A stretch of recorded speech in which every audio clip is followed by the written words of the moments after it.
प्रदेश कांग्रेस प्रवक्ता विजय डोगरा ने अडानी और हिंडनबर्ग की रिपोर्ट को लेकर केंद्र सरकार के खिलाफ जमकर हमला बोला। वीरवार को जिला मुख्यालय के सर्किट हाउस में आयोजित की गई प्रेस कॉन्फ्रेंस के दौरान कांग्रेस के प्रदेश प्रवक्ता विजय डोगरा ने कहा कि कांग्रेस की सरकार ने गौतम अडानी का लाखों करोड़ रुपए का कर्ज माफ कर दिया, लेकिन जनता को राहत देने की बारी केंद्र सरकार मौन धारण किए बैठी है। उन्होंने कहा कि प्रधानमंत्री नरेंद्र मोदी अपने चहेतों को लाभ पहुंचाने के लिए सरकारी वित्तीय संस्थानों को बलि चढ़ा रहे हैं, लेकिन विपक्ष ऐसा नहीं होने देगा। उन्होंने कहा कि हाल ही में हिंडनबर्ग की जो रिपोर्ट आई है उसको लेकर भी केंद्र सरकार मौन साधे बैठी है। हालांकि भाजपा के लोग इसे बाहरी एजेंसी का षड्यंत्र करार देकर जनता को गुमराह करने का प्रयास कर रहे हैं। उन्होंने कहा कि केंद्र सरकार ने 9 वर्ष तक जनता को लूटने का काम किया है, लेकिन अब भाजपा की इस लूट घसूट को खत्म करने का समय आ गया है। उन्होंने केंद्र सरकार पर सवाल उठाते हुए कहा कि प्रधानमंत्री को बताना चाहिए आखिर किस कारण से अडानी के प्रति सरकार इतना नरम रुख अपना रही है, जबकि इसके ठीक विपरीत देश की जनता पर महंगाई का बोझ लगातार बढ़ाकर अपने मित्रों की जेबें भरने का प्रयास किया जा रहा है।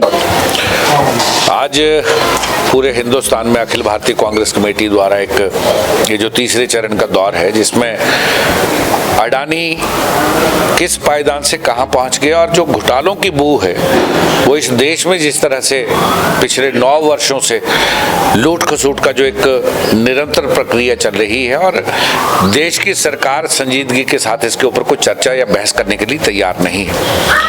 और संसद के अंदर भी जब विपक्ष ने इस मुद्दे को उठाना चाहा तब भी ये कहा गया कि इसमें कुछ नहीं है क्योंकि ये विदेशी कंपनी है।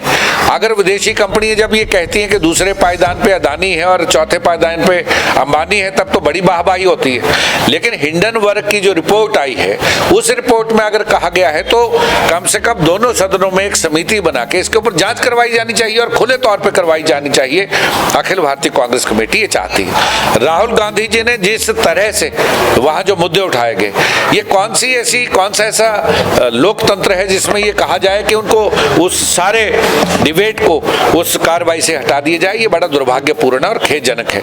आज जरूरत है कि देश का आवाम ये जाने कि अगर अडानी का 10 लाख करोड़ रुपए का कर्जा अगर केंद्र सरकार माफ कर सकती है तो आज किसान और बागबान और युवा, बेरोजगार युवा आज अपनी आत्महत्याएं कर रहे हैं, सुसाइड कर रहे हैं। उन लोगों के कर्जे तो माफ नहीं होते हैं। बैंक एक नोटिस भेजता है, गरीब आदमी बैंक में जाता है, नहीं तो वो कोर्ट में जाके धक्के खाता है। अगर इस तरह की लूट खसूट जिस तरह से चली और रुपया प्रतिदिन गिरता जा रहा है और हम लोग 5वें आर्थिक तौर पे इस देश को हम 5वीं अपनी बड़ी आर्थिक मजबूती की हम लोग बात करते हैं कि हम लोग एक शक्ति होंगी, मुझे नहीं लगता कि हमारी जो केंद्र की सरकार है इन चीजों के ऊपर कोई कारगर कदम उठा रही है।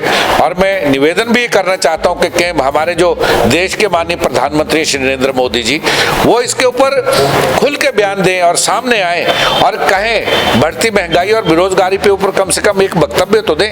ये आज आवाम सुनना चाहती है।